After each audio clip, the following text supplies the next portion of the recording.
ఇక ఆర్సీబీ చూసుకుంటే 11 మ్యాచ్లు ఆడి 7 మ్యాచ్లు గెలిచి 14 పాయింట్లతో టాప్ 2లో ఉన్నారు. వీళ్ళకి ప్లస్ ఏంటంటే నెట్ రన్ రేటు +1 ఉంది. మిగిలిన ఏ టీము కూడా అంత నెట్ రన్ రేట్ లేదు. మిగిలిన 3 మ్యాచ్లు కేకేఆర్ అండ్ ఎస్ఆర్హెచ్ అండ్ పంజాబ్తో ఉన్నవి. ముఖ్యంగా కేకేఆర్ వాళ్ళకి కొంచెం ఈజీ మ్యాచ్. మిగిలిన 2 టీమ్స్ పంజాబ్ అవ్వచ్చు అండ్ ఎస్ఆర్హెచ్ అవ్వచ్చు, 2 టీమ్స్ కూడా ప్లే ఆఫ్స్ రేసులో టాప్లో ఉన్నాయి. సో వాళ్ళతో ఖచ్చితంగా టఫ్ మ్యాచెస్ ఉంటాయి. ఈజీగా ఉన్న టీం మాత్రానికి కేకేఆరే, కానీ వాళ్ళు కూడా ఫామ్లోకి వచ్చారు. లాస్ట్ 4 మ్యాచ్లు గెలిచారు వాళ్ళు.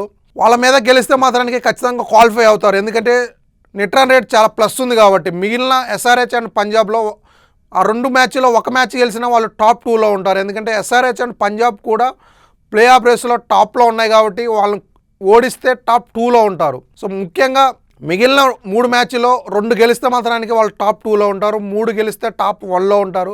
1 గెలిచినా వాళ్ళు క్వాలిఫై అవుతారు, ఎందుకంటే నెట్ రన్ రేట్ చాలా ఎక్కువ ఉంది, అది వాళ్ళకి చాలా ప్లస్.